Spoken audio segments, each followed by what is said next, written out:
புது வெள்ளை மழை இங்கு பொழிகின்றது. இந்த கொள்ளேற்று இல்லாத மாற்றம் என்னது?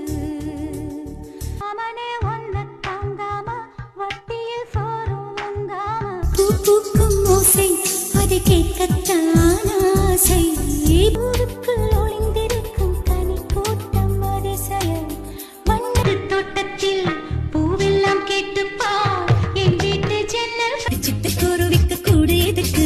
அது தொட்டு தொட்டு சொந்தம் கொள்ள வானம் இருக்கு. முதலாய் உன்னை பார்க்கிறேன், ஒன்று கேட்கிறேன். காற்றுக்கு பூக்கள் சொந்தம், பூவுக்கு வாசம் சொந்தம். சோலை குயில் பாடும் சொல்லிக் கொடுத்தது யார்?